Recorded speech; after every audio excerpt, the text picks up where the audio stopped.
Hello there. Welcome back, or welcome if you are new. We are a little online Bible study group / community. I'd like to promote the idea of, free conversation, exchanging of thoughts, dissecting the word together.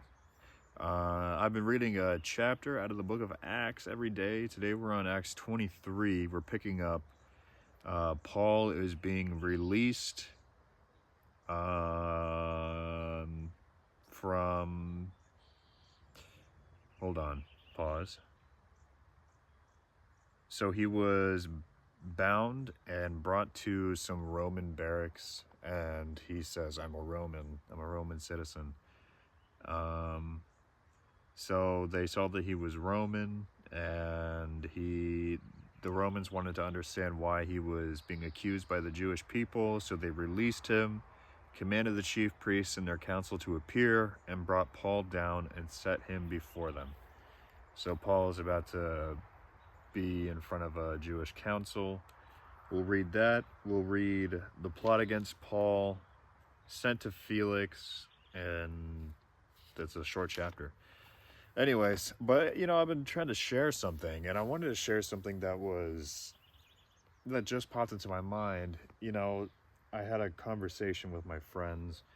Apparently, some talks about there was this man from China who was stopped at the airports with samples of some, what do you call it, fungus or parasite or something, basically with samples of some kind of fungus that can infect grain supplies and wheat supplies. And he was stopped in America and sent back to China.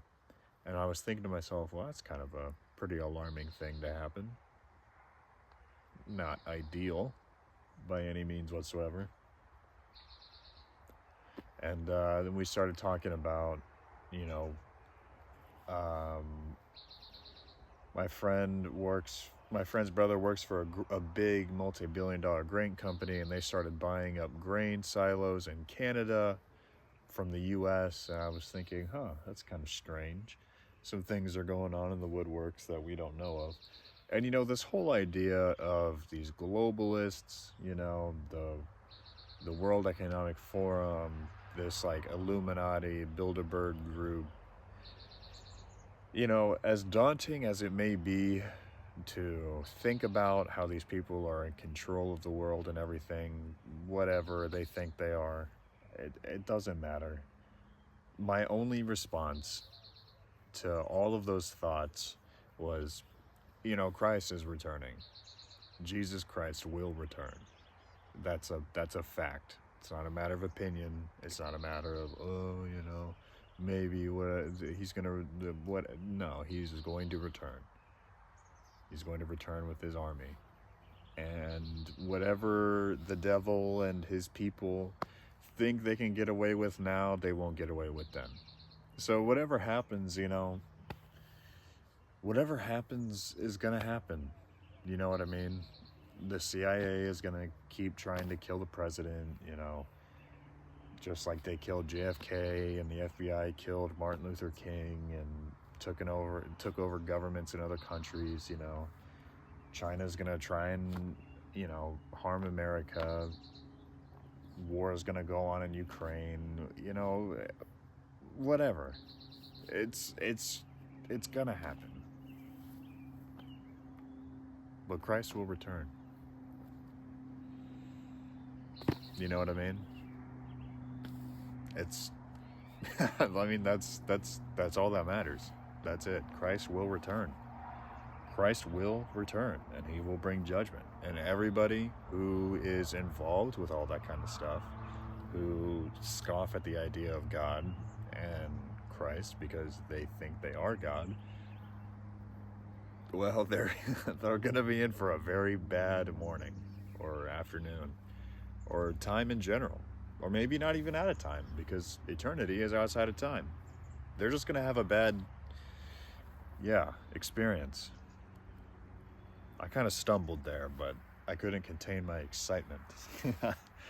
But yeah, so, all this stuff with like Christian persecution, and David, when you're talking about at your conference, those two individuals weren't allowed in because of they've outspoken against Islam, and like, dude.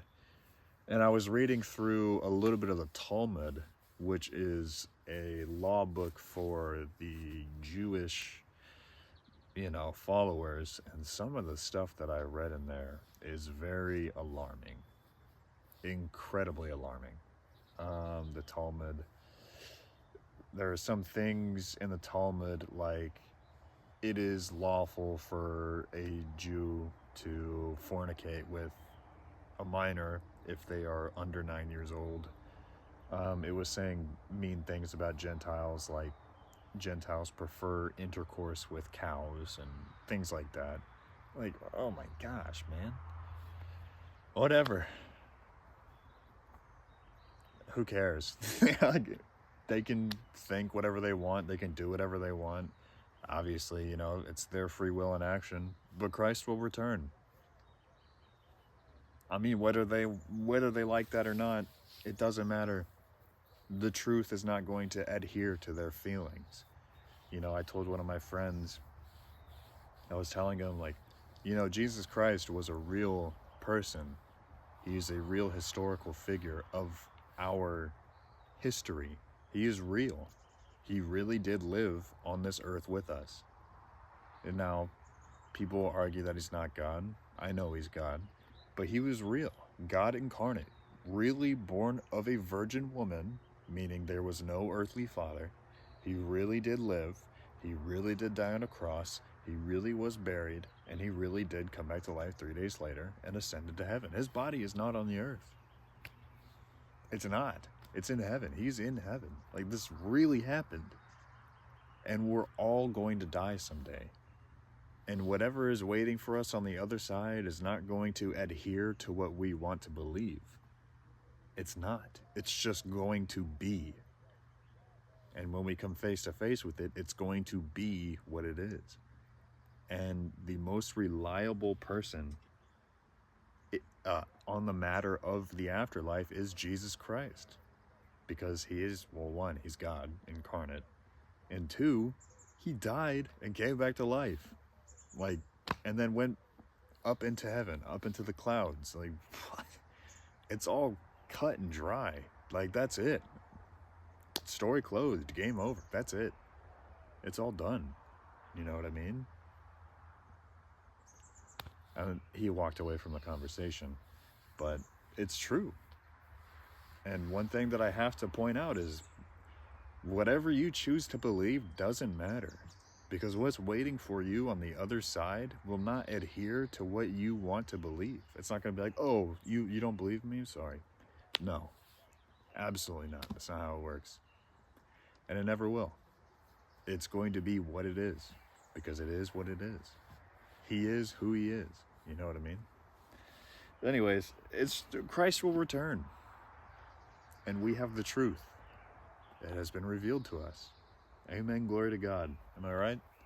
What a great, great time to be saved. You know what I mean? So yeah, I hope that was kind of motivating in a way. I'm pretty fired up right now. But it's just simple fact. You know what I mean? It's simple fact. Jesus Christ was a real person. There's nothing you can do about it. If you believe in him or not, doesn't matter. Because he's real. The truth will be the truth. And it's not going to adhere to what you want to believe. You know what I mean? I mean, you guys already know this. So, but it's just, maybe, I don't know. It's probably not the best way to talk about God to somebody, but it's the most blunt way to do it. You know what I mean? But anyways, I'm going to quit yapping. And we're going to lock in on Acts 23. So Paul is going before a council.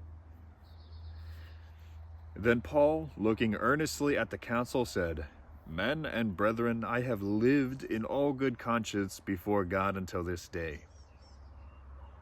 And the high priest, Ananias, commanded those who stood by him to strike him on the mouth.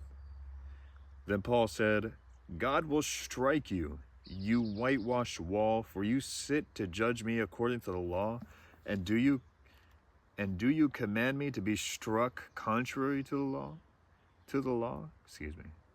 And those who stood by said, do you revile God's high priest?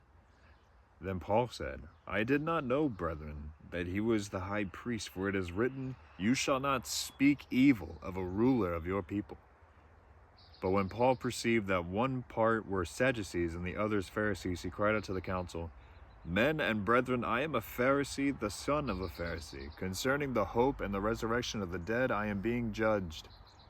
And when he had said this, a dissension arose between the Pharisees and Sadducees, and the assembly was divided. For Sadducees say there is no resurrection, and no angel or spirit, but the Pharisees confess both. Then there arose a loud outcry, and the scribes of the Pharisees' party arose and protested, saying, We find no evil in this man, but if a spirit or an angel has spoken to him, let us not fight against God. Now when there arose a great dissension, the commander, fearing lest Paul might be pulled into pieces by them, commanded the soldiers to go down and take him by force among them and bring him to the barracks. But the following night the Lord stood by him and said, Be of good cheer, Paul, for as you have testified for me in Jerusalem, so you must also bear witness at Rome. And it was day. Some of the Jews banded together and bound themselves under oath, saying that they would neither eat nor drink till they had killed Paul. Wow. Now there were more than 40 who had formed this conspiracy. And they came to the chief priests and elders and said, We have bound ourselves together under a great oath that we will eat nothing until we have killed Paul. Now, therefore, together with the council, suggest to the commander that he be brought down to you tomorrow, as though you were going to make further inquiries concerning him, but we are ready to kill him before he comes near. So when Paul's sister's son, so his nephew, when Paul's nephew had heard this, of their ambush, he went and entered the barracks and told Paul. Then Paul called one of the centurions to him and said, Take this young man to the commander, for he has something to tell him. So he took and brought him to the commander and said, Paul the prisoner called me to him and asked me to bring this young man to you. He has something to say to you. Then the commander took him by the hand and went aside privately. What is it that you have to tell me? And he said, The Jews have agreed to ask that you bring Paul down to the council tomorrow, as though they were going to inquire more fully about him. But do not yield to them, for there are more than 40 of them lie in wait for him, men who have bound themselves by an oath that they will neither eat nor drink till they have killed him. Now they are ready, waiting for the promise from you.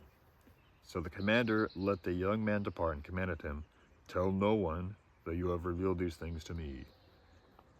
And he called for 2 centurions, saying, Prepare 200 soldiers, 70 horsemen, and 200 spearmen to go to Caesarea at the 3rd hour of the night, and provide mounts to set Paul, on, and provide him safely to Felix, the governor.